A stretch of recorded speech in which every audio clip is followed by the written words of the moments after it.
Paratransit for Monday, July 24th, 2017. Would the clerk please call the roll? Director Budge? Here. Director Hansen? Director Harris? Here. Director Hume? Here. Director Jennings? Here. Director Kennedy? Here. Director Miller? Present. Director Natoli? Director Chenier? Here. Director Cerna? Chair Morin. Here. With that, we have a quorum at 100 votes. This meeting of the Sacramento Regional Transit District will be cablecast without interruption on Metro Cable 14, the local government affairs channel, and will be streamed live on Artis website. Tonight's meeting will air on July 27th at 10 p.m. and replayed on July 30th at noon on Channel 14 and webcast at www.sacmetrocable.tv. It is also closed caption. Members of the audience wishing to address the board should fill out a speaker card located at the rear of the room and provide it to me or Adam. Please speak into the microphone and state your name for the record. We would appreciate everyone turning off their cell phones. Thank you. All right. Thank you, Cindy. And Director Hansen is present now. So with that, would everyone please rise and join me in the Pledge of Allegiance? I pledge allegiance to the flag of the United States of America and to the republic for which it stands, one nation, under God, indivisible, with liberty and justice for all. All right. Welcome, Steve. Okay, so with that, first item, please. Public addresses the board on matters not on the agenda. Okay, I do have a number of members of the public wishing to address the board and the public here. So with that, we'll start with Arthur Ketterling. Arthur, good evening, Arthur. After Arthur is Justin Mendoza, and after Justin is Mike Barnbaum. Good evening, Arthur. Good evening. I seen I would like to mention, I seen in the paper that there was a piece in the paper, last I heard myself, that it wasn't granted, but according to the paper, it was granted on a 13 million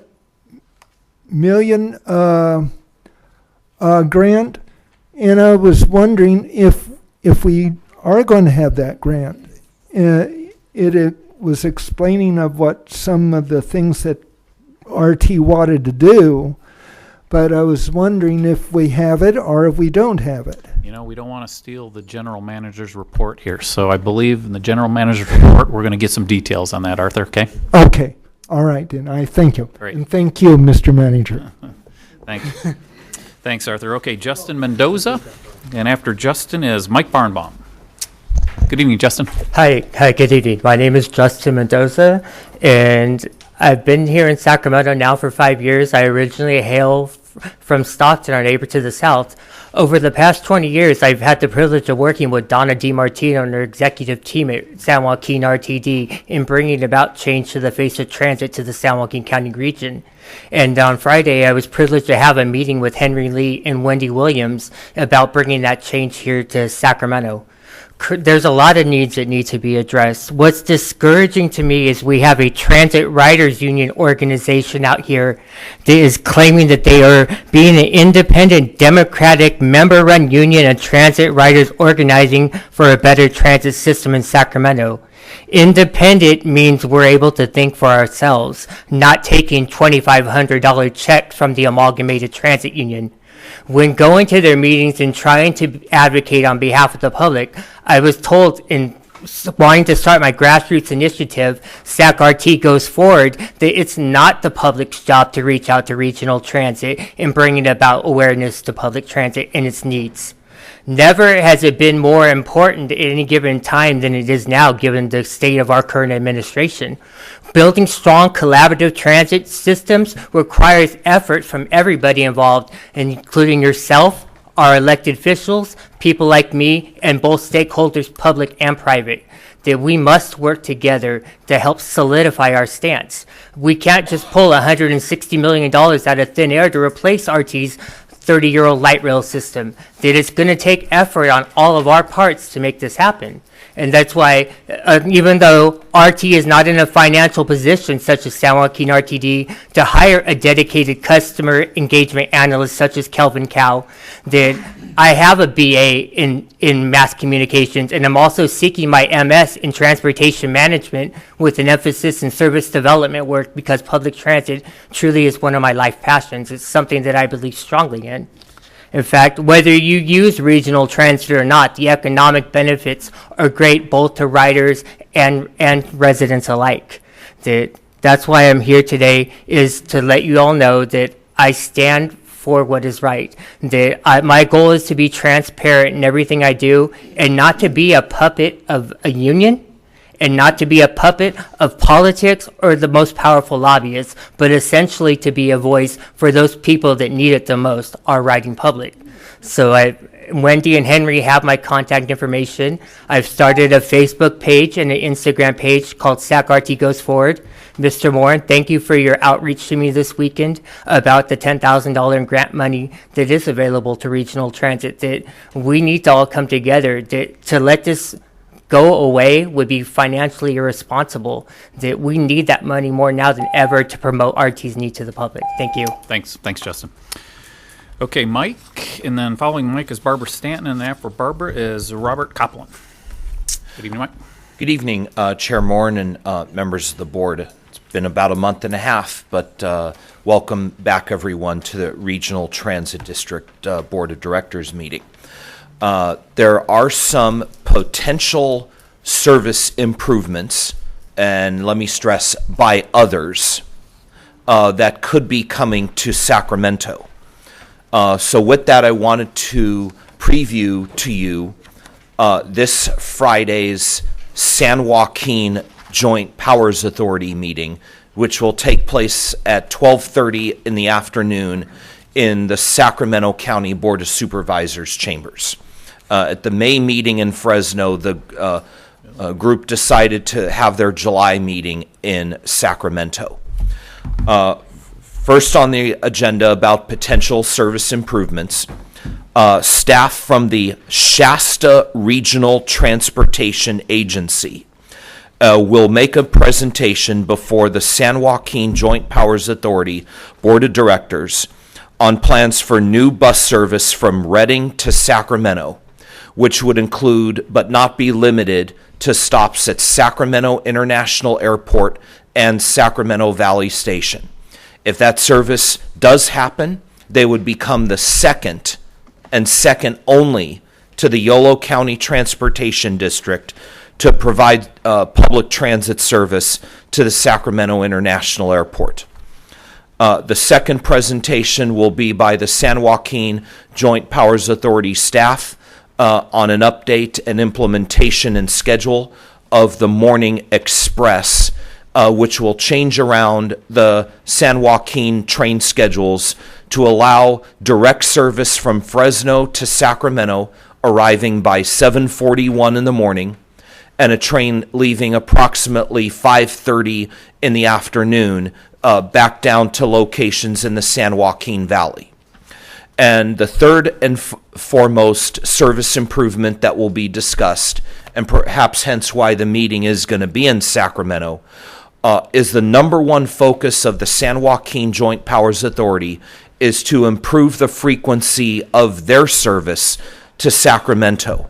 With that in mind, as you may be aware, 2 round trips exist now to Sacramento, and they travel on the train tracks near Sacramento State, which is best known as the Fresno subdivision. Union Pacific is not interested in additional service over there, but it looks like from an analysis there could be service on the Sacramento subdivision, which would add a potential new stations in West Elk Grove, Sacramento City College, Midtown, and North Sacramento, and a potential Natomas Airport station near West Elkhorn Boulevard and Blacktop Road in North Natomas. So this should be some very exciting things. We hope to engage RT to become a partner with some service improvements of their own if these service improvements do in fact happen. But come and learn about them Friday at 12:30. Thanks, Mike. Thank you. Thank you very much. All right, Barbara, followed by Robert, and then Jeffrey Tardigia. Good evening, Barbara. Good evening, Chair Marin and directors. Just a little housekeeping thing, very short. I got a phone call from a frequent rider named Gail Morgan. He's on the line he rides all the time. He's in a chair. Sunday, the 23rd, he was on an inbound light rail car, number 201 from Watton I-80, and there was some really outdated information at the front of the car on the rider alert brochures that you have. The information at the front of the car stated comments were needed for Title VI issue by April the 26th, 2017. So he went to the back of the car, and at the back of the car, again, it was calling for comments on a Title VI issue by February 2017. So maybe before the cars go out, someone can check to see if the information on the cars are correct, because it might be a little shocking to people. Anyway, thank you. All right. Thanks for passing it along, Barbara. Robert Copland. Robert, and following Robert will be Jeffrey Tardigia. Good evening, Robert. Well, let me say, I'm a Sacramento Transit Writers Union member, and I am no puppet for anybody. But what I really want to talk about is the trolley car. Why do we need a trolley in Sacramento? You're great, as RT's great about creating new systems, but they're not great at running them. Like, RT needs better routes, better light rail systems, better light rail cars, and we're not seeing that. I want to know why. Why we need a trolley car when the tracks are going to come down, I think, J Street, one of the heaviest traveled streets in downtown Sacramento. It's going to cause gridlock when it's built. While it's being built, I don't see why we need it. Use your mind before you come up with these new systems. Just because you think we need a trolley car, Sacramento does not need a trolley system in this town. We need a better light rail service, better bus service, better bus routes. Thank you. Thanks, Robert. And Jeffrey Tardigia. Jeffrey, I think I saw you getting on the train there at 29th Street heading out, so you got back real quick. I had to. My little scooter that I was going to try to be here ran out of juice, so I had to run it home and come back here in this little tutor, so it was just to this. I've only filled out this and for 14, so I will try to cover all the things that I have not been able to say. Guys, 4 and 5 is a bunch of gobbledygook to try and explain to the public about your problems with your, should we say, 2011 dealing with your trustee and investment plan and everything else. I wish you'd do a better job of explaining to the public, because you looks like a golden parachute, and that's not what it's talking about, is it? You may know it, but the public doesn't. That's, should we say, a little bit disturbing to them. I just came back from the state fair, and once again I have that reminder of here is an opportunity that, like the arena, could have generated more revenue for RT if you had the 67 and 68 running a little later. I've made that suggestion to your alert system, and suggest that you, in your, shall we say, alert system, the report it, see it, report system in there, that you add some different categories. I've had 2 Connect card machines that have failed, just a blank screen. I've reported it, but there's nothing on that screen to really make it efficient about Connect card issues and problems. Your AC, I hope it gets fixed. I hope that's being addressed better. To Henry, you know, when you, even before you became general manager, there was a problem with the elevator. And it's a year later, more or less now. And here again, I think you're not ready, and you need to have some schedules in here to adjust for all the bus routes that are coming in. And so I'm looking forward to that, and I will talk further about that when it comes up. I hope that that next meeting that you have, you get a better idea so we don't have another situation occur about how serious and how impactful I-80 is in regards to a number of subjects and issues. I hope that by September, that you activate and use your, should we say, ambassadors to do a better fostering about for the system optimization. And Patrick is learning a little bit more from about you and for you. I hope that you get to ride a little more and see, like, I rode the 62 and only to discover that you have rechanged a 51X and you've removed another bus stop that's sitting at Broadway and 19th Street. Something that is out there. So one of the things that I would really like to ask staff is how in the world you eliminate bus stops and how you inform the public that, gee, you no longer have a bus stop due to construction or doing something else, and we're not going to replace it and restart it.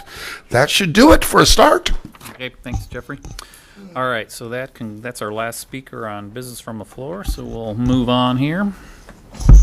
Next item is the consent calendar, items 1 through 12.1, noting that you have speakers on 6, 7, 11, and 12.1.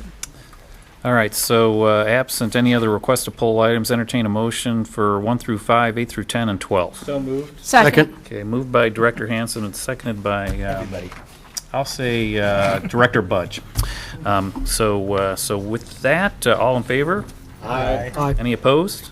Abstentions?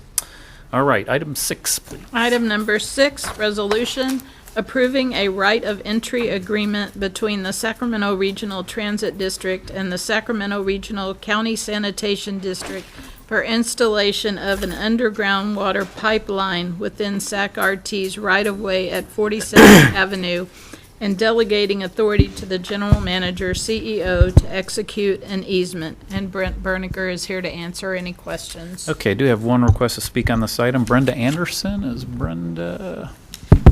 Oh, there's Brenda. Good evening, Brenda. Hi, my question is there any environmental review regarding this underground pipeline? We will have, you got this, Mark? Okay. So it's unusual to see me on this one, but actually we met with Regional Sanitation, and what they're doing is they're running a water line from Regional San to the Campbell Soup site. It's their project. They've handled all the environmental piece. All they need is the ability to pass underneath us, and that's all this action does. Okay. So the water is responsible for the environmental, not RT. Is that your answer? That's correct, Regional Sanitation. I see. So RT approves the environmental or just goes along with it? No, we're just responding to their request as they would respond to ours if we were asking for a right of entry onto their property. I see. They're just boring underneath us with a water line. And if there's a problem, it's on the water? It's on Regional Sanitation has to address it, absolutely. Oh, okay, thank you. Thanks, Mark, for answering that. So with that, entertain a motion for item 7. Second. Okay, moved by Director Hanson. Who was the second on that? Director Hume, please, all in favor? Aye. Opposed? Abstentions? Motion carries at 100 votes. All right, item 7. Item number 7, approve the 12th Amendment to the contract for Palmer, Castagian, Wool, Hodson, LLP for legal services, and Tim Spangler's here to answer any questions. All right, thank you, Cindy, and I believe Brenda has a question on this one as well. Good evening again, Brenda. Hi, just a point of clarification. Is this for a particular additional type of legal services or just an ongoing contract? When the contract was originally entered into, it was for general advisory and work on arbitrations and so forth. So we've used this firm to do both types of work for us, both giving us advice on labor matters and also representing us in arbitrations. For how long? It preceded me many years. Many years. Yeah, You never, It's ongoing service. Right. Question. It's ongoing service. ongoing service, and will continue to be ongoing for, No, I don't think so. As I mentioned in the issue paper, that I'm only seeking to amend it for a small amount. In the future, we're going to contract on an individual assignment basis. We'll have a work order contract, and then we'll also have we'll enter into separate contracts for arbitration matters as they come up. Much better. Okay, thank you very much. All right, thank you, Tim. So with that, entertain a motion, item 7. Moved by Director Jennings, I'll second. All in favor? Aye. And opposed? Abstentions? Motion carries at 100 votes. All right. Item number 11, resolution approving the right-of-way contract State Highway for a temporary construction easement with the California Department of Transportation for construction purposes within Artis right-of-way located at Freeport Boulevard, and Brent Bernicker's here to answer any questions. Okay, thank you, Cindy. I do have a request to speak on this, and it's Brenda Anderson. We need to give Brenda her own microphone, I think, here. Bring my own next time, I think. The question is the temporary status. This temporary is, what is the specifics of this temporary, and when is there or scheduled some type of permanent fixture? I think the temporary nature of that is based on their needs. So we're looking to them to see how long it will take them to do the construction work. So let me also see if I can bring Sharon up. Can you maybe give some more further information on that, like the temporary nature of it? Yes, Caltrans is actually doing improvements on the I-5 bridge, and they've actually just asked us for a temporary construction easement to store their equipment while they modify the bridge. I see. So the modification is the permanent part. The modification is a permanent to the Caltrans bridge, but to store their equipment on Regional Transit's right-of-way is temporary. I see. Thank you. All right, so entertain a motion. Second. Okay, moved by Director Chenier, seconded by Director Miller. All in favor? Aye. Opposed? Abstained? Motion carries at 100 votes. Next item, item 12.1, resolution authorizing travel outside the United States for Henry Lee, General Manager, CEO, to represent Sacramento's transportation industry to assist the Sacramento Xinan, if I pronounce that correctly, sister city relationship with China to develop a comprehensive transportation strategy for the Sacramento region. And Mr. Lee is here to answer any questions. Okay, thank you, Cindy. I do have a couple requests to speak on this. We'll start with Brenda. How long? 4 business days, actually, but then plus 4 weekend days and 1 holiday. So it's from September 2nd to September 10th. I see. And there are 2 versions. One version is 15 days, one version is 8 days or 9 days. Just you?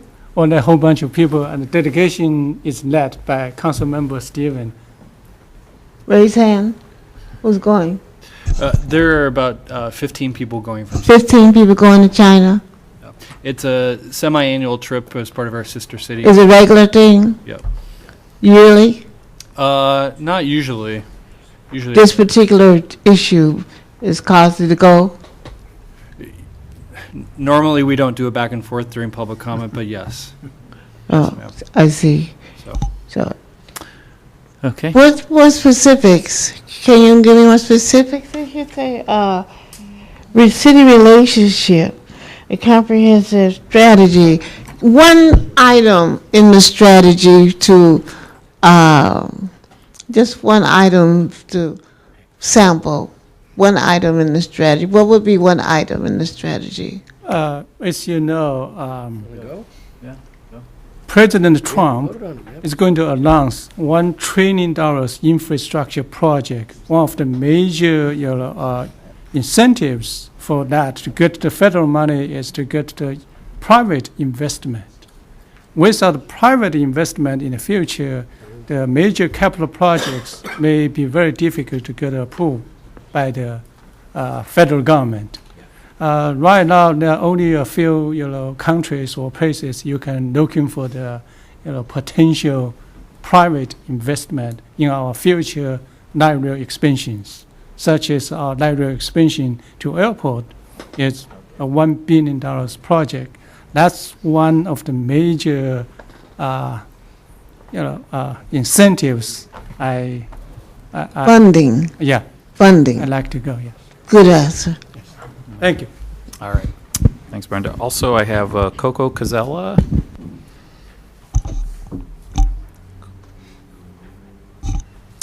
Good evening. Good evening. Thank you. Coco Cocazella. Quickly addressing a couple of earlier tensions. I do hope we're all working together, and disagreement is actually part of teamwork, so I hope we're all working together. I strongly believe that transportation, equitable transportation, is the lifeblood of any city. Having said that, I am often dismayed when I see things that potentially threaten that. So I wrote some notes regarding this agenda item in no particular order. And a lot of this frustration stems from what I perceive as bleeding money into non-equitable solutions looking for problems. For instance, glitzy things that may feel sexy and interesting, but probably don't really serve the greater good. So these are notes, and there might be hyperbole and rhetoric in here, but just bear with me. So for a long time, I felt that there would be nothing worse than for RT to become insolvent. Well, I actually think there might be something worse, which is selling it to a foreign entity. Also, I'd like to know, how does a person travel to and from China and achieve lodging and food for $2,100? I feel that's ridiculously lowball and rather a fantasy. So I don't think that's a good faith number. What in heaven does this city have to do with Sacramento, the sister city? We are often comparing ourselves to Portland and San Diego in the vector of transportation. And even those comparisons, with those comparisons, there are discrepancies in logic, so I'm not quite seeing that. But if one truly does wish to learn from transportation progressive cities, which I can certainly appreciate, I think there potentially are other ways in our modern world of doing that, for instance, vis-a-vis video conferencing and the like. And I quote this part of the agenda item: looking for potential public-private partnership opportunities for the investment of SAC-RT light rail expansion. Well, once again, I say I'm not understanding this. Are we trying to leverage Sacramento RT to, foreign billionaires? I don't really know what that means. So I feel this type of logic is born of this whole idea about creating a destination city, and I postulate that you don't create a destination city. A destination city comes to be organically by the nature of how you treat its citizens. It becomes so compelling to come here that you can't keep people out. But if you don't address what what the citizens need, it's not compelling. Thank you. Thanks, Coco. Okay, that is the last request I had to speak on that item. Second. So moved by Director Hansen, seconded by Director Kennedy. All those in favor? Aye. Any opposed? Abstentions? Motion carries at 100 votes. Okay, thank you, Cindy. Next item, please. Next item is the general manager's report.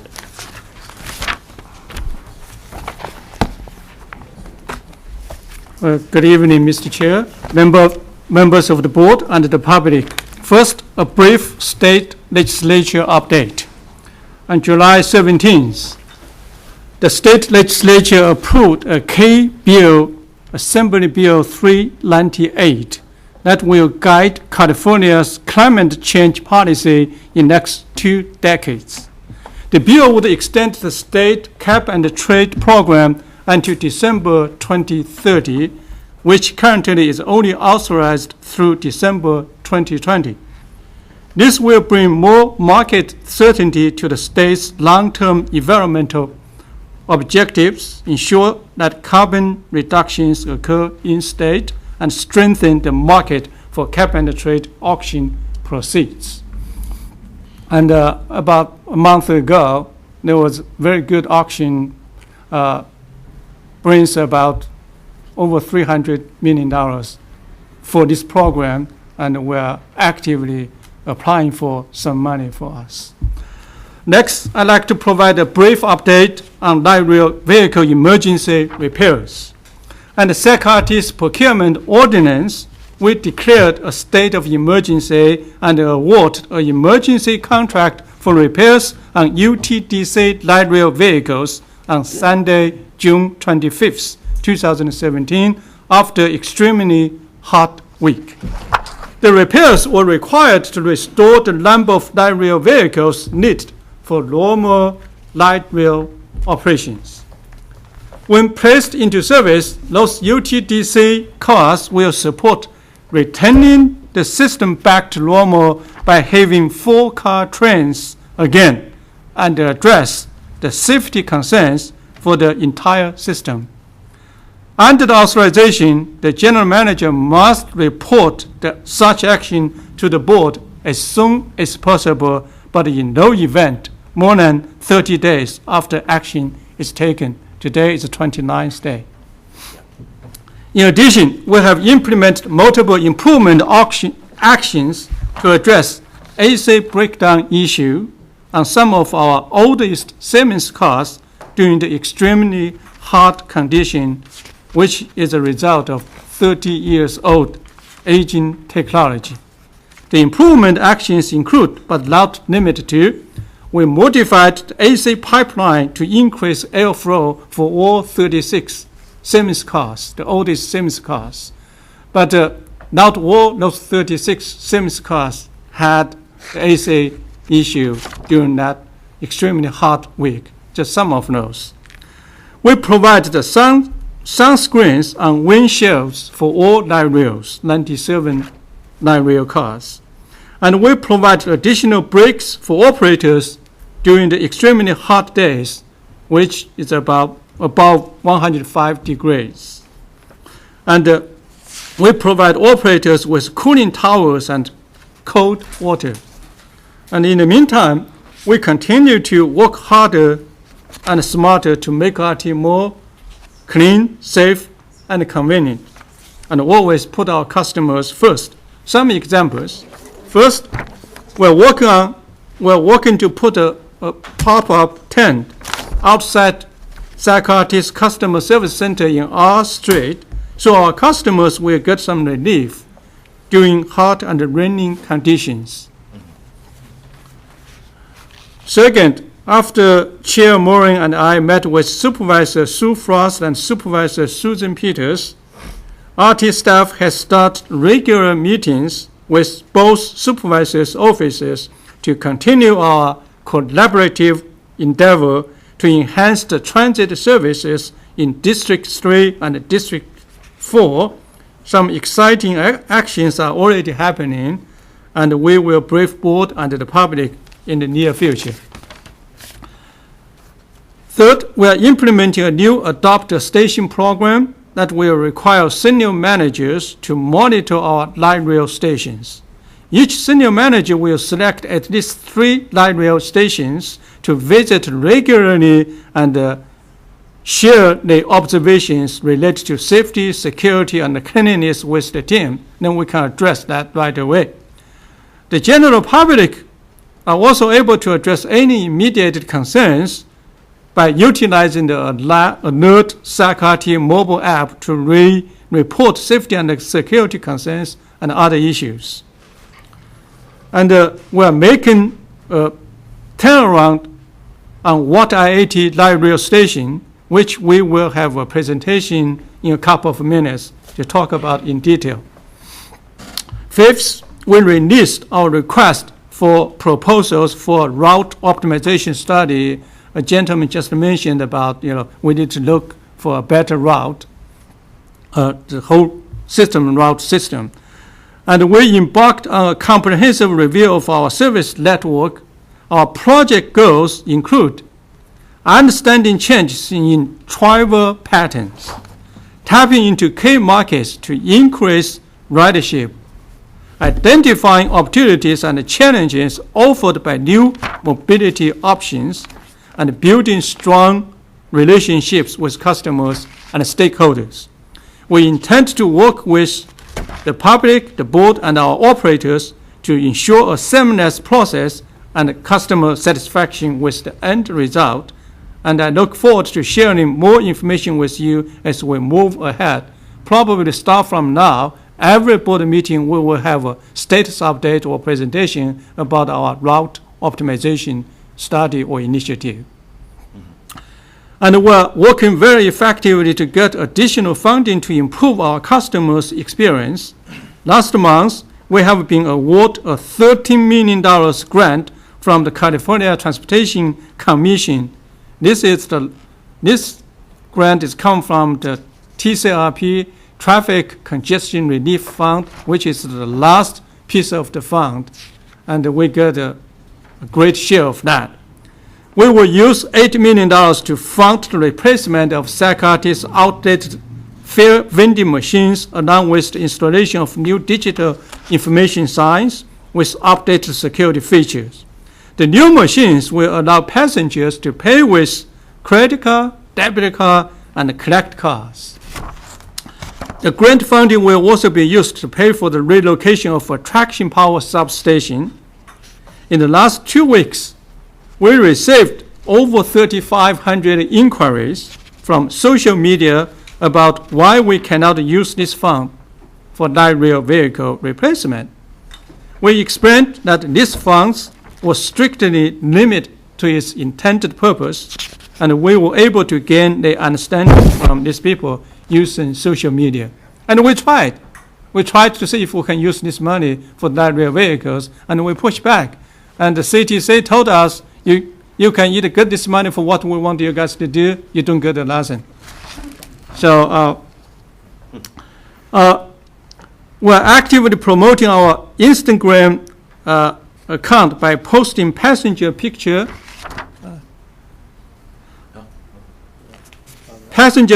of our transportation system, and the people are enjoying the positive interaction, and we believe it will help to generate goodwill.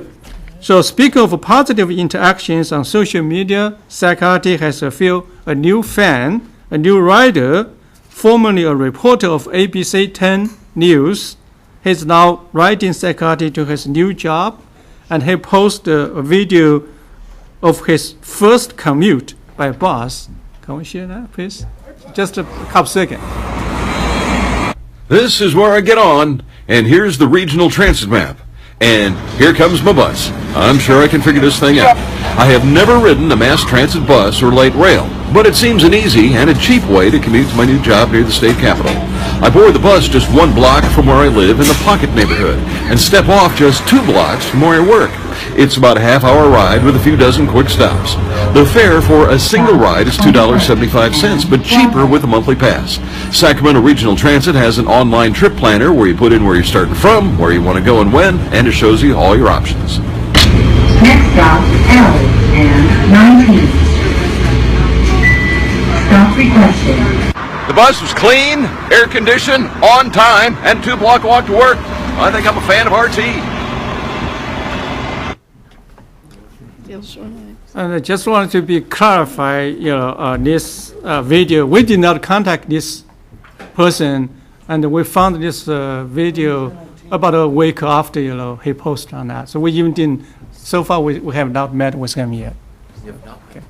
So the last, a couple very minor stuff, it's not really minor actually. I want to introduce our new Chief of Police, Lieutenant Lisa Hand. Lisa can stand up. Lisa is a 26-year veteran of Sacramento Police Department, and throughout her career, Lieutenant Hand worked in many units within the Sacramento Police Department.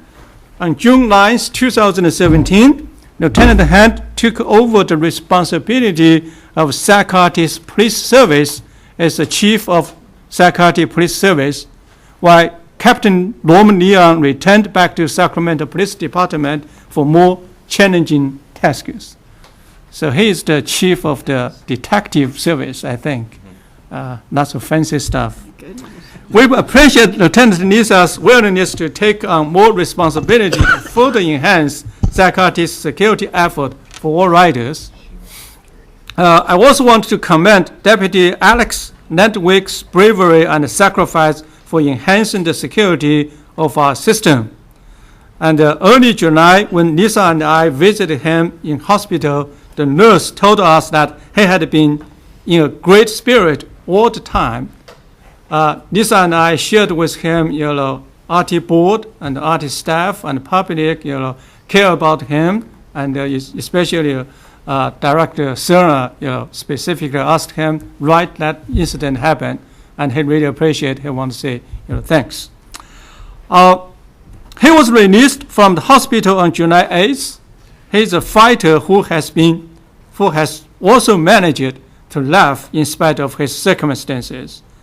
We're also proud to share that the GoFundMe account set up in his account or his name now totals more than $70,000. And we look forward to seeing Deputy Ladwig back in uniform after he is fully recovered.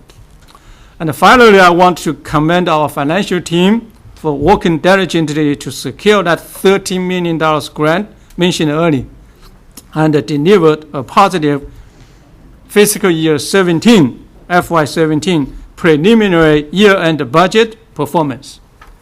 Last month, as you can recall, the financial team presented a fiscally responsible FY18 budget adopted by board with close to $10 million savings compared to the historical financial trend. Based on the historical financial trend, we would add $10 more million in that budget, but instead, actually, we did not. And even with some service enhancements, without any service impact, without a fair impact. Today, our CFO, Brent Berlinger, will present a positive financial result for FY17 year-end in a couple of seconds, which is a reverse of past financial trend too. Without stealing Brent, his thunder, I will ask him to come to the podium to present our FY17 year-end budget performance to the board and the public. Thank you. Before we get to Brent, Director Hanson, is it comment? Yeah, Henry, thank you for those announcements. Welcome, Lieutenant Lisa, which hopefully you don't mind. I did hear about Norm moving on. I'd love a chance for us to bring him back and to recognize him because he did tremendous work here during his time. You've got small but big shoes to fill. And we look forward to thanking him for his service and welcoming you. We offered that, and he refused again repeatedly, but we'll try to bring him. I'll call him. Okay, thank you. All right, thanks. Good evening, Brent. Good evening, Chair Moran and members of the board. So just as Henry said, we recently completed the June close, and with that, we also have the preliminary FY17 fiscal year-end results as well. Understanding that we are still waiting a few year-end adjustments, we also have an actuarial liability assessment that's done, and usually that comes in the first week of August, and that's for our workers' comp and our general liability insurance. There's still some adjustments that could be made, but as of right now, what we're looking at is a positive $2.7 million operating surplus, and that's just amazing. I mean, there's been a lot of hard work here. And I'm going to go into that a little further. I'll just start out by saying the FY17 operating revenues came in at $162.2 million, and operating expenses are obviously lower at $159.5 million. And that's how we got that surplus. And if you recall, just a few years back, we were in a situation where the number was actually negative, or about around this number, and it was negative. And now, thanks to the board actions, I know you guys worked really diligently on making sure we had good financial policies and reserves policies in place, and that's made a big impact on RT. And Henry, along with your leadership, I think it's really been able to make a big turnaround here. And this is a big accomplishment to do this in such a short period of time. What also I find amazing is we did all this without a new revenue source. I mean, we've been talking a lot about the need for a new revenue source, and this was all done with the existing revenue sources through budget control and cost control. So this is a big accomplishment for everyone here. So thank you. In addition to these financial results that I'll be going over, we also have some good news on our cash position. We have a $29 million line of credit. Recently, it was up as high as $21 million, and last week we paid that all the way down to zero. We paid the entire line down, and we did that with only 7/12 of our preventative federal funds maintenance funds that we received. Typically, we have to wait for a whole 12-month cycle of federal funds, so we have better cash management cycle due to these positive results. So having a positive cash flow, I don't want to say too positive because we still have the line of credit, but having that positive turn in cash flow is also another objective that we're looking at. So that's really good news. So with that, I kind of want to just touch on some of the highlights here. If you look at the full operating revenues, it came in at $162.2 million. The two detractors that we had in revenues was fair revenue and other income. Fair revenue, what's interesting about fair revenue is the first 6 months of the year, we had a great trend. And the last 6 months of the year, it's kind of gone down. I'm going to go into a little bit more into why it's done that. But that's just something that we have to acknowledge and address. The second piece of information that we looked at was other income. What we had budgeted there was about $1 million of advertising revenue from the arena. When we knew the arena was coming out, we worked with the Kings and we were trying to get some advertising to kind of sponsor RT. We were unsuccessful in that, but in turn what we've done is we've turned that into an advertising opportunity on a light rail train. So you'll see a lot of those trains being wrapped. So we didn't get as much as we had wanted, but we are getting some. Now on the positive side, if you look at the expenses, you'll see we're at 159.5. We budgeted about 162.4 million, so that's a $2.9 million positive variance. Much of that came from salary and benefit costs and services. We had some savings in our post-retirement medical benefits, and we also had a positive savings when we entered into a new contract with our ATU partners. They were able to lower that cost going forward for the next couple years, so we're starting to see that benefit. The next area in services, what that service category, it's the main cost drivers there are security services and paratransit costs. We know just recently we went through a shift in our guard contract and we brought that in-house, so we're able to save a little bit there. And also on the paratransit costs, the actual trips that came in were lower than what was forecasted, so we're able to see some savings in that service category. So those are our positive variances. I do want to touch on one negative variance, and I hate to be negative here, but if you look at the supplies area, the variance is only $208,000, but in that supplies category, there's an area for parts for light rail vehicles. And I think we've been mentioning this at our strategic planning sessions that our light rail vehicles are aging. We have 36 Siemens vehicles that are nearing the end of their useful life. And so what we're seeing right now is a trend that's somewhat concerning. It's not significant, as you can see, but we're seeing an over budget in that area where we're spending a lot more on these cars. So we need to do something to replace those cars. We also have about 36 CAF cars, and that's the vendor name CAF, that they're reaching their mid-year overhaul time period. So we're going to start seeing those needing some more attention and parts being built. So the category that, if I'm looking into the future, that I'm going to keep my eye on, it's that area of supplies to make sure that it doesn't get out of hand. And we're doing what we can to do that through various contracts and that emergency declaration that Henry mentioned. So those are my points on the overall projection or the overall situation here at RT. Now I want to touch on the revenues, and I kind of mentioned this earlier.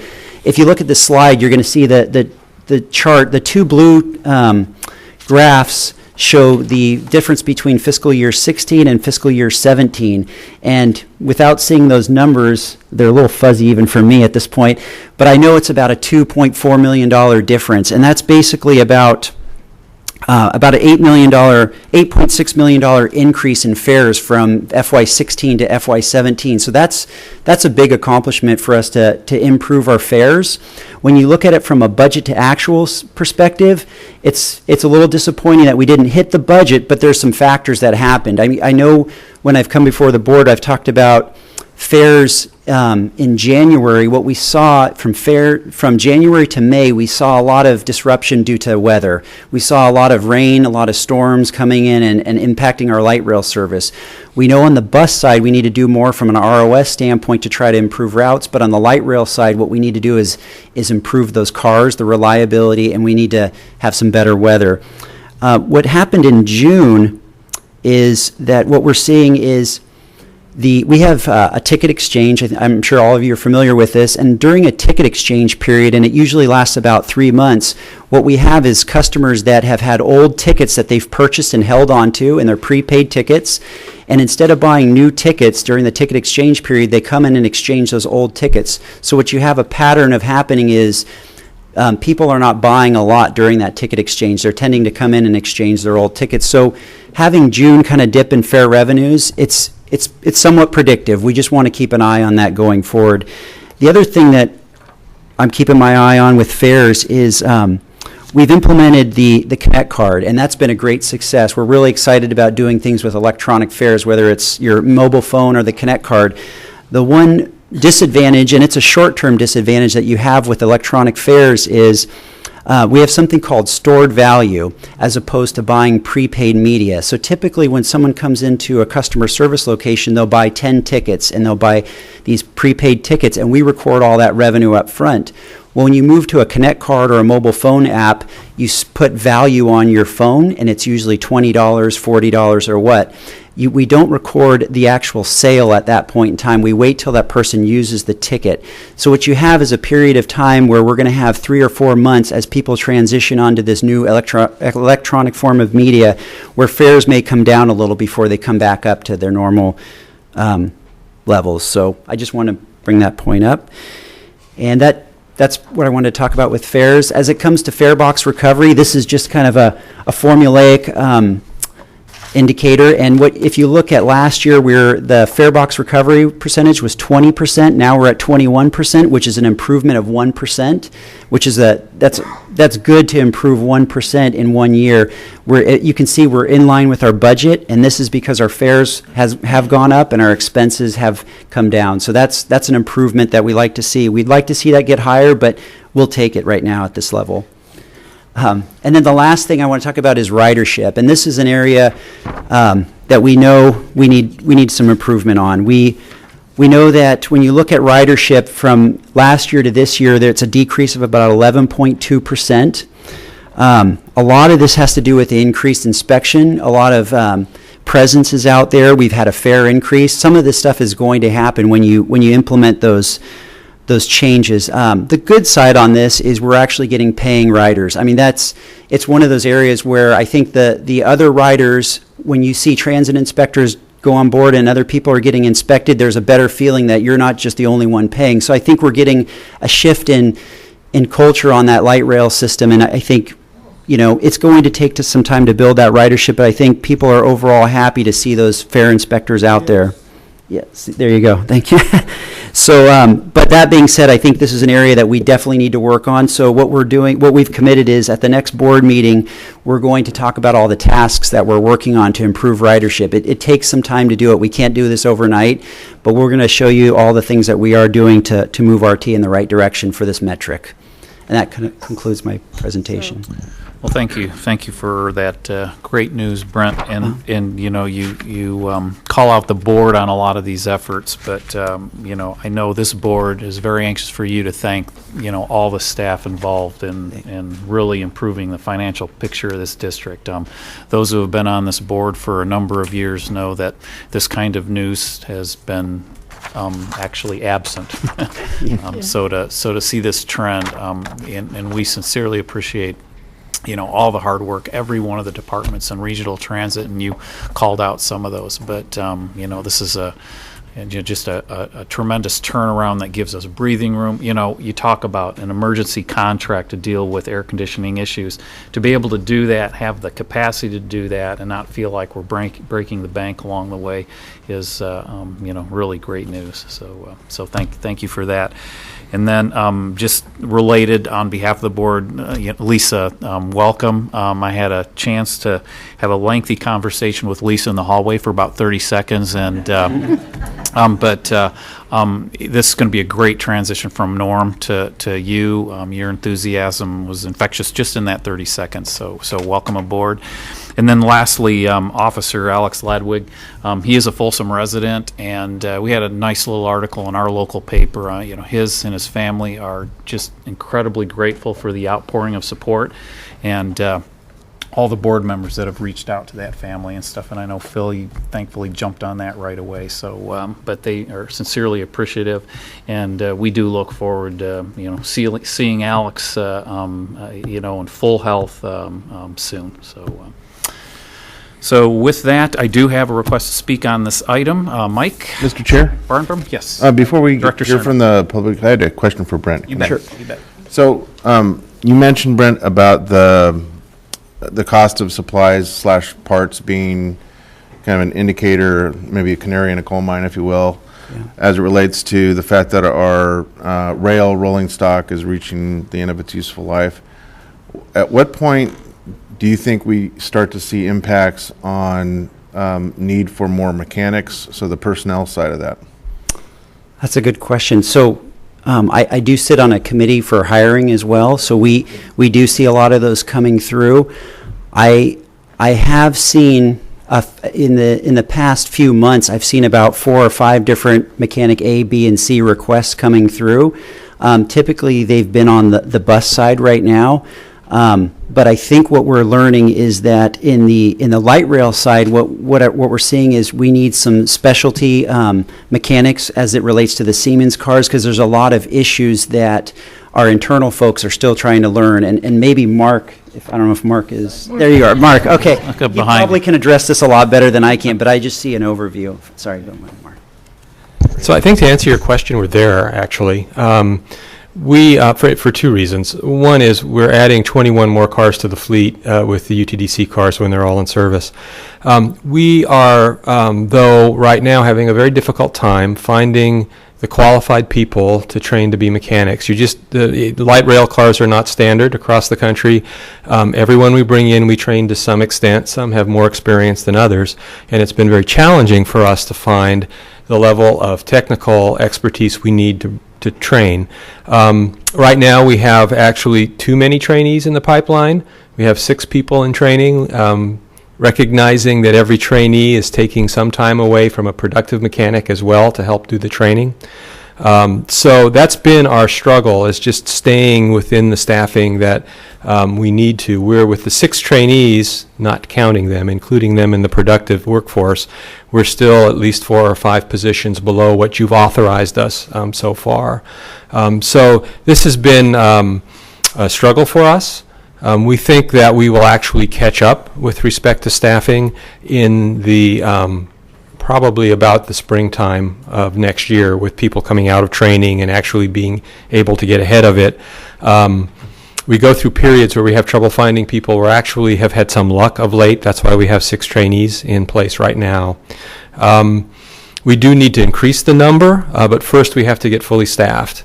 We are also looking at changes to the training program that will help us stay fully staffed. Right now, a trainee takes the spot of a journey level worker, and we're looking at following the model of some other rail systems where they actually have trainee-funded positions, so you're not taking productive people away from when you have a vacancy. So we're looking at that as well. Bringing Siemens in to help on the UTDC cars is going to be a whole lot of assistance for us. If you kind of look at it this way, when we buy a new light rail vehicle, we have a manufacturer to help us put those cars in service, someone that's out there working through the issues that we see as they're running.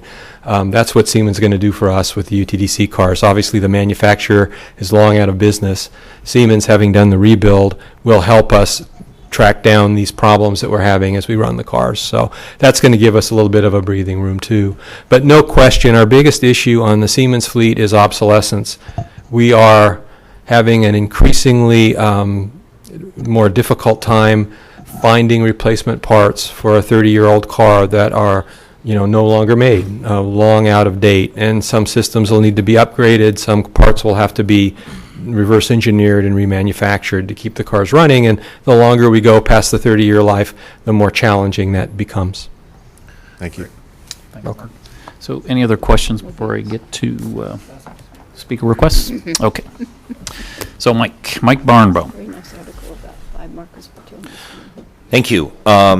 Yes, so first I want to say to General Manager and CEO Henry, great report.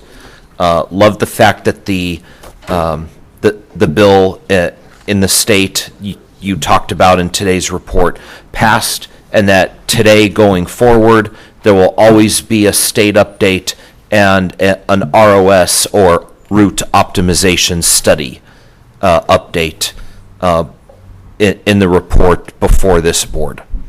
One of the things that Brent brought up was the difference between stored value and advancing a fair purchase to put it on the electronic Connect card or to have a mobile fare app, and how revenue gets reported differently versus buying tickets. It was brought to my attention that I think it was starting this month or last month, but pretty much going forward, any patron going into 1225 R Street that wants to buy fares will up front be offered a Connect card as the first line to try to sell and bring forth the advent of the Connect card to the region.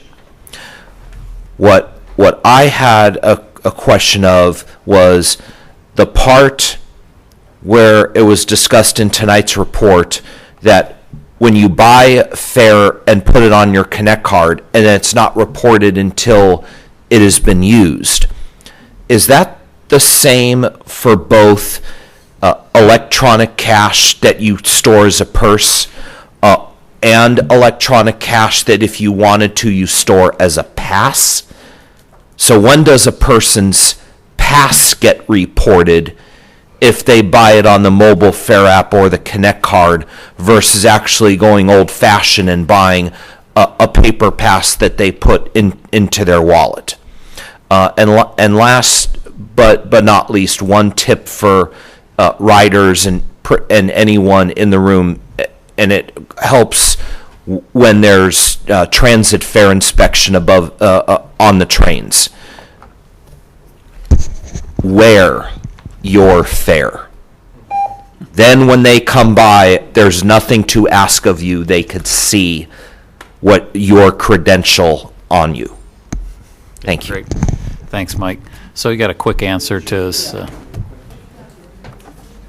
Thanks, Mike. I think what Mike is referring to is we have the semi-monthly or a monthly pass, and typically when we distributed a monthly pass, the minute the pass left RT and we sold it, we recognize the revenue. Now we actually wait till it's used, similar to stored value. So I hope that answers it. And if it doesn't, I'll stay back and we can kind of talk about that. All right, great. Thanks, Brent. Okay, no more requests to speak on this item, so next item, please. Item number 14, new business information, Watt I-80 rehabilitation and security update, presented by Neil Nance and Lieutenant Hines. Good evening, Neil and Lisa. Good evening, Chair Moran, members of the board. Thank you for allowing staff this opportunity to provide a quick update on the Watt I-80 light rail station bus stops. Lieutenant Lisa Hines, our Chief of Police Services, and we'll provide a security update. And Mr. Mark Longan, our Deputy General Manager and Chief COO, will provide a quick glimpse into the future of Watt 80, and I will provide a facilities update.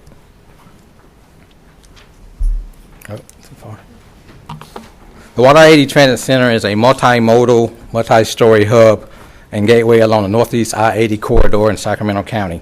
SACRT aims to ensure that we provide a safe, secure, and clean experience for all our passengers and employees at the Watt I-80 Transit Center. We intend for our focus efforts to transform the Watt I-80 station into a flagship transit center. With that, I'd like to invite Ms. Lisa Hines to provide the update for security. Chair Moran, members of the board, thank you for the opportunity to fill Norm's little big shoes. That paints a very good picture for me. So I wanted to share with you, for several months now, we've been working on Watt and I-80, and I want to go back a little bit. When the transit agent program was initiated, the first station that we put transit agents at on a permanent post was Watt and I-80. And it was important for us, so that was back in May, and what was important for us was to regain control of that station. Watt and I-80, as we all know, is at a very at-risk location. It's very unusual in that it's underneath the freeway, and it's very noisy, and then of course our bus stops are at the top of the freeway, where again it's very noisy, they're hard to navigate. We have the unique stairs and the constant issue with the elevators. So when we put the transit agents out at the, when we put the transit agents out here, I thought I'd represent a few pictures of transit agents. They started doing their job exactly how they were trained to do their job. So they were asking for fare, they were enforcing the fare paid zones, and they were enforcing rules and regulations that they were able to do so, such as no smoking. Well, like any community or any policing program, as soon as you start putting on enforcement teams, you're going to get pushback, and that's exactly what they encountered, some serious pushback. Some specific incidents were more violent than necessary, so it became apparent to me that we needed to staff some police officers there to support our transit agents, some armed officers, if you will, to support that program. So what I did is I pulled the statistics from the Sheriff's Department and the Police Department, a combination thereof for Watt and I-80. What you're looking at on the left is just very small numbers. Number one, it's not a huge number. But as you can see, of course, Deputy Ladwig's incident of attempt homicides on this, this is January to July 2016 comparative to 2017. But there are a few specific incidents that happened fairly quickly after we added implemented the transit agent program. So I wanted to show you the stats specific to that, but also I think it's imperative that we look at the overall stats of our whole system. So our stats are extremely low. Again, it's January to June, relative years 2016 and 2017. There's a few more thefts this year. We have a very great success rate with our investigators in solving these types of crimes. But based upon the 12 million boarders that we had during, or riders, if you will, that during that time frame, it's very, very, very small numbers. So what I did in response, so again, this is completely proactive. This is in May and June. I talked to Henry. Henry had presented to the EMT staff, if you will, that we come up with this adopt a station idea, and it was great. So Neil and I, it's the only station we did it with, but we became partners because there's a huge facility component as well as a safety component. So it's been pretty awesome because we work very closely together and we're able to quickly make change. And because we're constantly communicating, constantly going to team meetings together and spending a lot of time at Watt and I-80, if you will. So we met with several partners, and Neil facilitated that, and he'll talk about it in a minute, including the Watt Partnership, the Watt PBID, Watt Sacramento, and then later Mark and I met with the Sheriff Captain for the North Command. So I started putting police officers out there, and I talked to Henry about it, and I got great response and support from Henry because I didn't like the pushback that I was seeing from the TAs, and that is what a direct result why Deputy Ladwig was unfortunately shot in the face, is because I was putting on a heavy presence of police officers out there to make it safe for our ridership, safe for our transit agents, and safe for everybody utilizing the station. Luckily, Alex is doing very well today, as you said, but with that said, I increased it even more. I went back to Henry and said we need to even up this more. And so what that looks like today, the model that I'm using today, is during Monday through Friday, 7 to 7, I have 2 armed police officers out there, and they walk the stairwells, they go up to the bus stops, and they have 2 police cars, and they're very visible, if you will. And then in the evenings, we went into contract with Paladin, and I have 2 armed Paladin guards to pick up the rear or the end of the shift. They come in at 6:30, and then they share information, and then they take over. We've even seen some pushback with our police officers out there, 2 police officers, as well as Paladin. So I know that what we're doing is right, and we have the support of Henry in making this a safe and a very great station. One thing that happened in the middle of this, which is I think very important to relate to you, is that the SOC went 24/7. So we're able to get instant dispatch, instant access, and support for our video systems, and they're able to relay information. After Deputy Ladwig was shot, we continued with our program, if you will, and I had a crime prevention through environmental design done. RTIT is amazing, and they quickly, I think within 2 weeks, they've installed an additional 16 cameras and a PA system in both stairwells at Watt and I-80. They're completely live. The SOC is trained on how to use the PA system, and they're documenting all their uses of the PA system, but we're able to use it as a security tool. So if someone's exhibiting bad behavior, smoking, urinating, any kind of bad behavior, they're able to tell them to knock it off, or a police officer will be en route. So we have a lot of work ahead of us.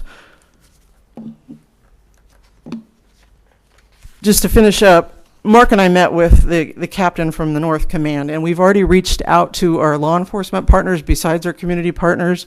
I'm sending Artis supervisors over to the sheriff's department, so we have that instant communication. They're attending roll calls, and I'm going to continue with the staffing right now. I pulled the transit agents out of the station after Deputy Ladwig got shot, and I'm kind of playing that by ear week by week and communicating with Henry and Mark on what's the best course of action.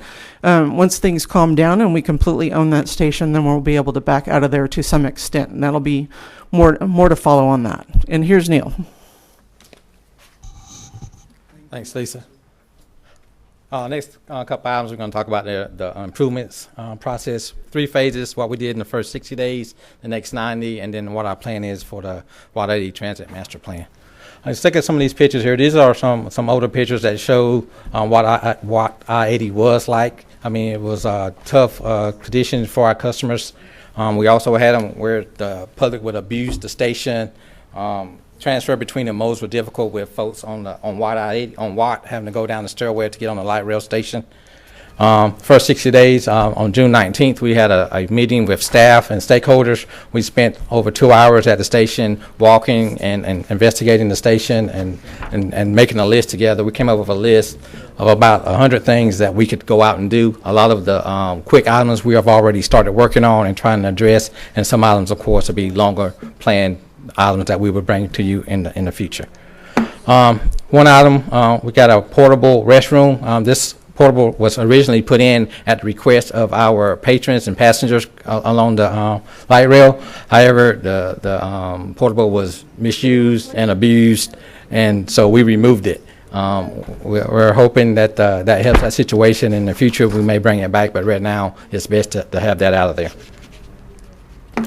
We moved some landscaping below the bridge. We were finding that folks were hiding out. It was behind the landscaping. This doesn't show a great picture of it, but behind the landscaping, and they were hiding materials, drug paraphernalia, human waste, and all kinds of stuff back there. So we cleared all that out, put in some bark, and that way we won't have anyone hiding out doing that kind of stuff, and have it more transparent so they wouldn't be utilizing the station that way.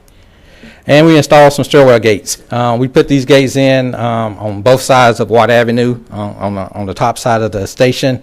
The plan is now to be able to lock the gates as well as the elevators during non-operational times.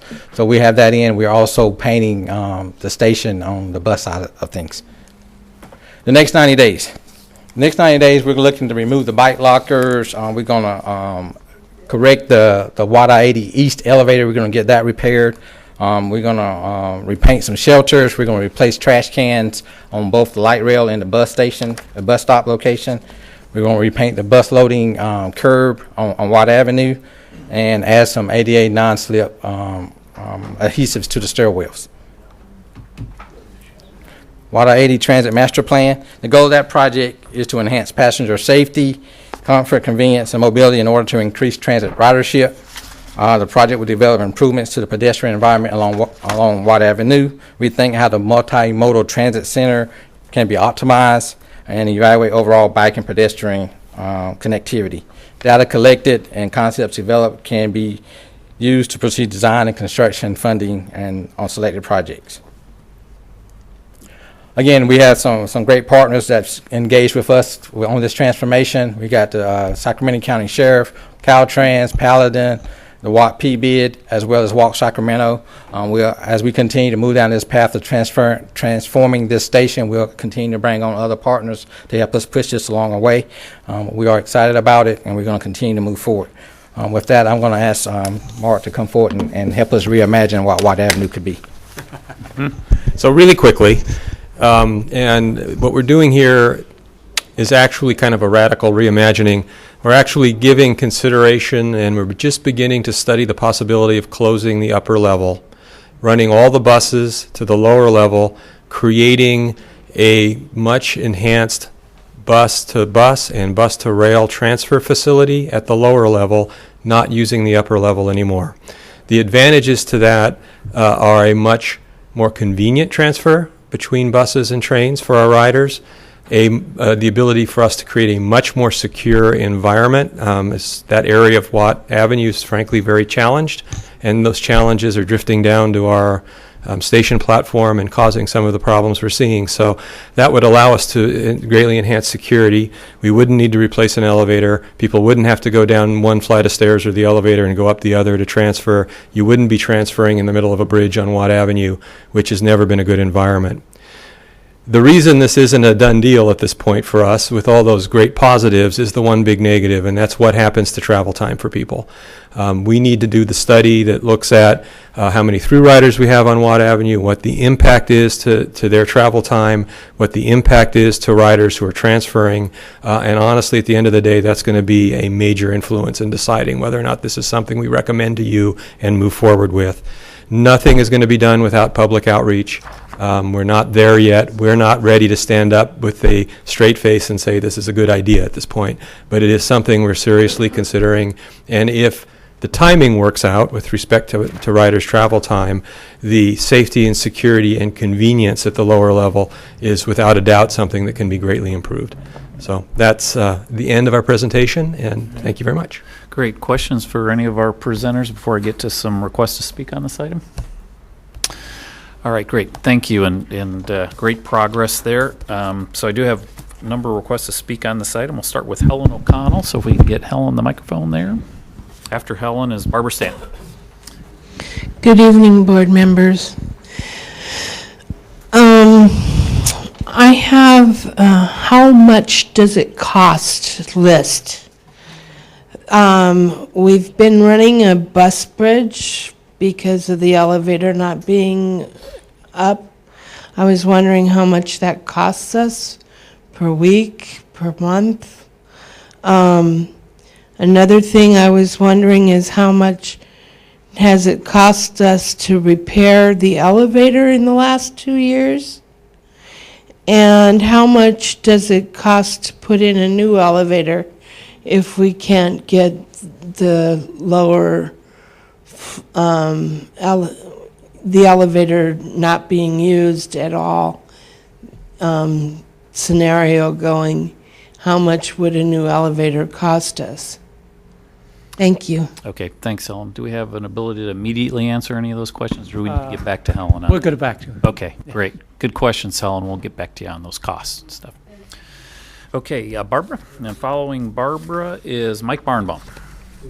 Good evening again. Barbara Stanton, Ridership for the Masses. Okay, I'm going to do the elevator thing because it's very important.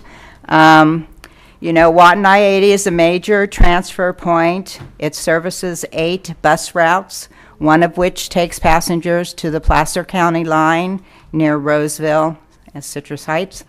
And the other one, there's other ones, but there's a really important bus line, which is number 1, that takes students out to ARC. And school is starting August the 25th. And while you have not seen people maybe using the bus bridge all that much, August 25th is going to be an indicator of who's going to be using the bus bridge and the east elevator. The number 1 picks up on the west side and coming back drops off on the east side. This bus is very crowded. It is so crowded that sometimes during the school season, it passes people up. We're not talking 5 or 6 people, we're talking 30 people at a time because it is a very well-traveled route. So we know that the east side is going to be very much impacted after August 25th. And we are deeply concerned that there is enough signage to let people know where the bus bridge is and how often it comes. And I think I saw on one of those signs, there's a picture of, was that the schedule? Was that the schedule that was up there? Because as of yesterday, no one has seen the schedule, and we really need to have people see the schedule, how long it's going to take. We're asking RT not to rely solely on social media or the internet for this situation. We urge you to use your resources, such as bus drivers, to announce the location of the shuttle and the timeline that goes with it. And we ask RT to visually post a sign and go old school to let people know where to get the shuttle and how often it will run. And if RT has a problem posting the sign, Ridership for the Masses will greatly help you out with the sign. Thank you very much. All right, thanks. Thanks, Barbara. And Mike, and following Mike is Jeffrey Tardigia. Good evening, Mike. Good evening, and thank you to all the staff behind the podium this evening. Neil Nance, Lieutenant Lisa Hins, and Mark Lonergan for the presentation. I'm going to piggyback on it as part of the presentation and present to the board the services you currently have at the station, and it's not just inclusive to regional transit. The background is to give the board and the public, including the television viewing public, a little bit of better idea of what Watt Avenue has. And yes, there might be, at a future board meeting, a test on this. There are 7 local bus routes, 1 express bus route, 1 light rail line, and 1 route provided by another SACOG region transit provider at this station.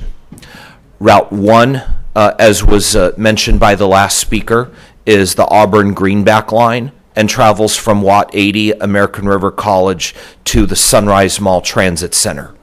Route 15 travels from Watt Avenue Station to 8th and O in downtown Sacramento, primarily along Grand Avenue, Rio Linda Boulevard, Del Paso Boulevard, and Richards Boulevard, past the Greyhound station into downtown. Route 19 travels into the Rio Linda neighborhood from the Watt 80 station to Arden Del Paso station, primarily along Watt Avenue, Alverta Road, and Rio Linda Boulevard, serving the Robla community, North Sacramento community, Alverta, Rio Linda, Antelope, North Highlands, and North Sacramento. Route 26 provides service on weekdays only into the McClellan Business Park, but does provide service Saturday and Sunday to the Watt Avenue Interstate 80 station along Fulton Avenue as it does during the week. And its southern terminus on all days is the University 65th Street station. Route 80 and 84 are the key lines for Watt Avenue. Both serve the Watt Manlove station and the Watt 80 station and split at Watt and Don Julio Boulevard. Route 80 goes up Watt Avenue to Elkhorn, up to Greenback and Auburn, and Route 84 travels along Don Julio and Willerga, past the Antelope Highlands Library to Watt and Alverta. And Route 93 serves the Lewis Orlando transfer point from Watt and I-80, primarily along Auburn and Hillsdale Boulevards. Then Placer County Transit Route 10 serves the lower level of the station adjacent to the train platform going to Auburn, including Sierra College and Galleria at Roseville. Okay. And of course is the blue line to Cosumnes River College. Great. Thanks, Mike. Thank you. Mr. Chair. Any questions? Siri's going to be out of a job if they ever find out about Mike Barnbaum, let me tell you what, so. So We will look at everything with the team on the ROS coming up. We only ask that you ask staff and us to bring the recommendation you heard first to the Mobility Advisory Council so they could provide some input, and to the Service Efficiency Review Committee. Okay, thanks, Mike. Thank you. Jeffrey Tardigia?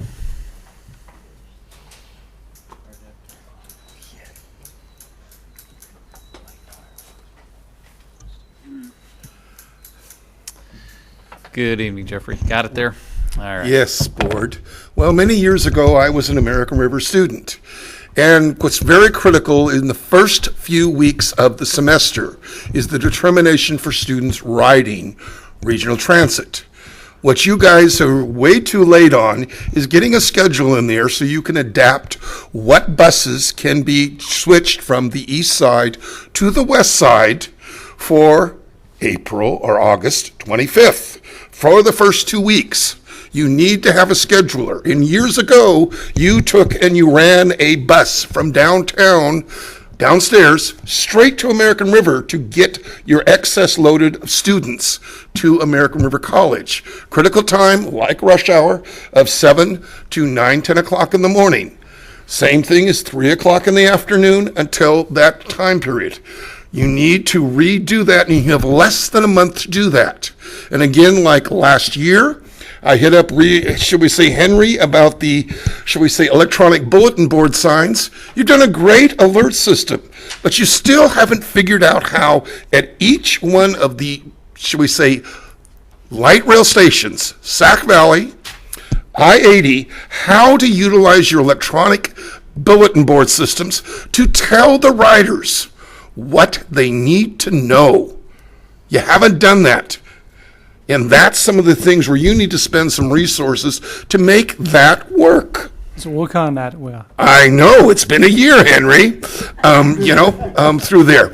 As the Connect cart and what's going on through there. But the emphasis right now is you will have, 10,000 students? Have you talked to the public information officer at American River College? Have you contacted the customer government that will be back starting August 2nd, August 3rd, in there, of what in the world's going on? That is what's important for increasing your ridership. And I bring this up again because here you've had the opportunity right now where you could have, like the arena, you could have generated more revenue right now for our state fair. One of the ironic, ambiguous things is here you have where disability riders are using paratransit, to use which cost RT a lot of money to bring them for the days of the fair, because guess what? You have it where 8 o'clock at night is when you close down the 67, 68. Something that you should have figured out a long time ago that could have been done. Lastly, hey, you've got a Capital Air Show going on, and once again, I suspect RT is out of the loop about in any way assisting bringing riders. Again, another revenue source that's not working, not happening. So please, guys, more effort and a better scheduling needs to happen. All right, thanks, Jeff. All right, next, that concludes speakers on this item. So next item, please. Item number 15, Capital Corridor, Joint Powers Authority, written report in your binder if directors Harris or Miller have anything else to add. Anything to add? I think that the report is an adequate synopsis. It was a fairly light agenda. Okay, great, thank you. Next item, please. Item number 16, Paratransit Inc. Board of Directors meeting, written report in your packages if Director Hume or Hanson have anything to add. Just add that, or augment that we did recognize the loss of a great board member, Frances Gracechild. Many of you may have known her. She was the director of disability mobility in Sacramento. Great person. And then the other thing is they nominated me to be vice president, and I accepted. So. All right. I nominated you. All right. Excellent. Thanks, Patrick. Okay. Next item, please. Next item is the announcement of closed session items. Conference with labor negotiators pursuant to Government Code Section 54954-5. Labor negotiator Andrew J. Moran, Chair. Title General Manager, CEO. And my understanding is there will not be a report out of closed session. Correct. All right. Thank you. Okay, adjourned closed session.